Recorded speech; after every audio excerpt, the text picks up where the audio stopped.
नमस्कार। आज मैं आपको सुनाने जा रही हूँ साहित्य के अप्रतिम रचनाकार डॉक्टर ओम जोशी जी का जीवन परिचय। इस परिचय को लिखा है श्रीमती वंदना जोशी जी ने।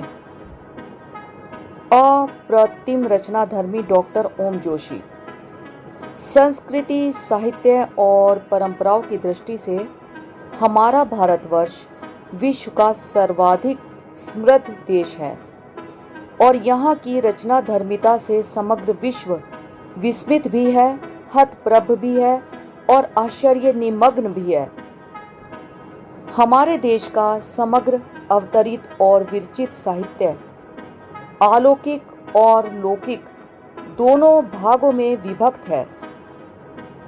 अलौकिक साहित्य में ऋग्वेद, यजुर्वेद, सामवेद, अथर्ववेद, समस्त ब्राह्मण ग्रंथ और उपनिषद साहित्य का समावेश है, जबकि वेदांग, पुराण, आदि काव्य वाल्मीकि रामायण, महाभारत, गीता, दुर्गा सप्तशती और अन्यान्य परवर्ती संस्कृत साहित्य लौकिक साहित्य के अंतर्गत उपलब्ध है।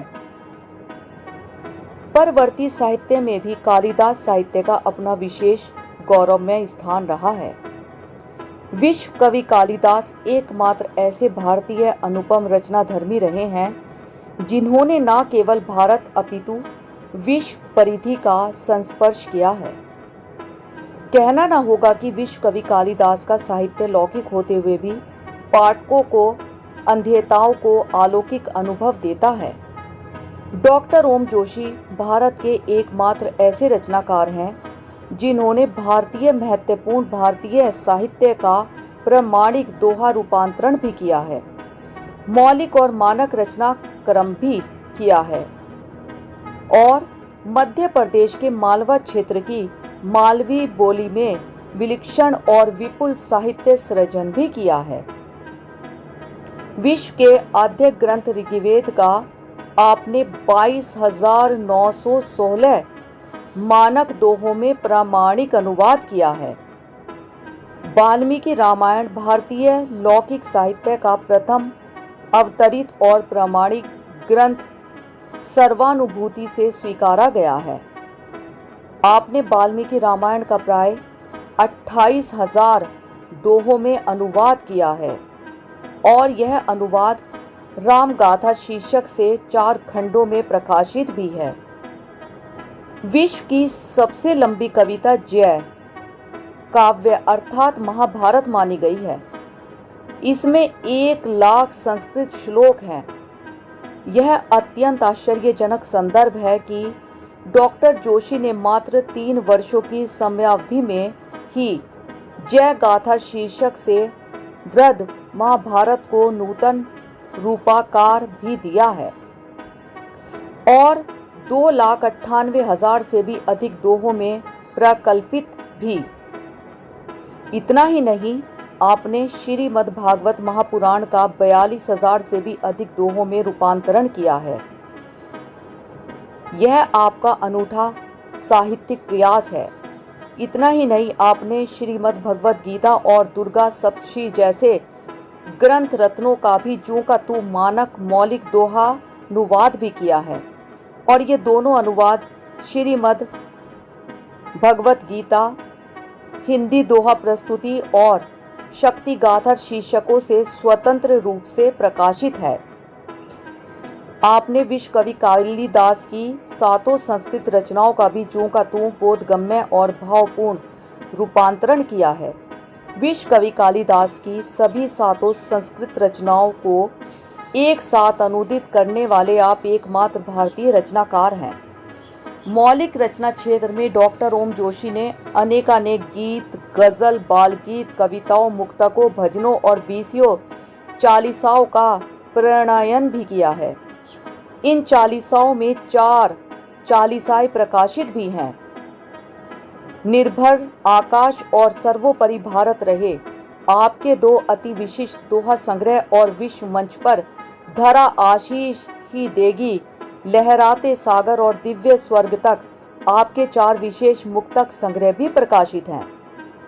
आपकी अब तक 18 पुस्तकें प्रकाशित हो चुकी हैं और प्रादेशिक और राष्ट्रीय स्तर पर 15 से भी अधिक शोध पत्र विलिखित हैं और कुछ प्रकाशित भी। डॉक्टर जोशी भारत के एकमात्र ऐसे विश्व कीर्ति मानक रचनाधर्मी हैं जिनके 2 अकल्पनीय विश्व कीर्तिमान हैं।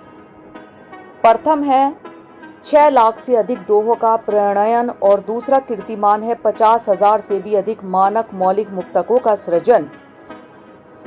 डॉक्टर जोशी ने मध्य प्रदेश के मालवा क्षेत्र की लोक भाषा मालवी में राम कथा शीर्षक से एक महाकाव्य, अनेक दोहे, कुंडलियां, गीत, कविताएं और 4,000 से भी अधिक मुक्तकों का विस्मयकारी सृजन किया है। आपकी एक मालवी रचना तिरभिन्नाट प्रकाशित भी है और बैरा पुराण, सन्नभन और उजला मोती शीर्षक से 3 अन्य मालवी रचनाएं बहुत शीघ्र प्रकाशित होने जा रही हैं।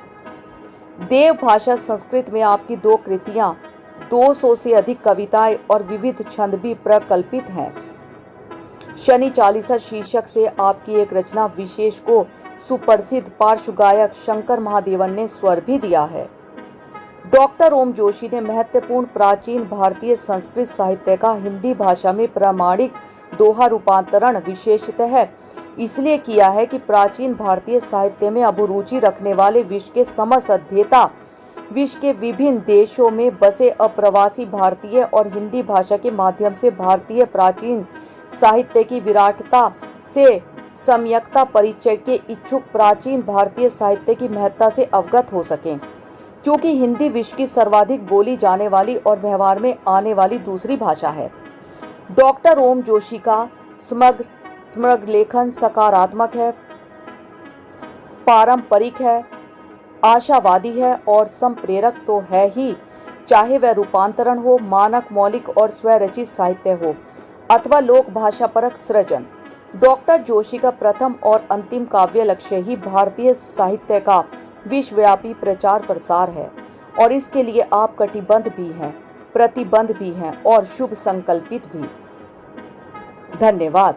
समाचार के बारे में अपनी राय कमेंट बॉक्स में जरूर दें। लाइक और सब्सक्राइब करना ना भूलें और अधिक ताज़ा तरीन खबरों के लिए जुड़े रहे प्रखर गूंज न्यूज़ डेस्क के साथ।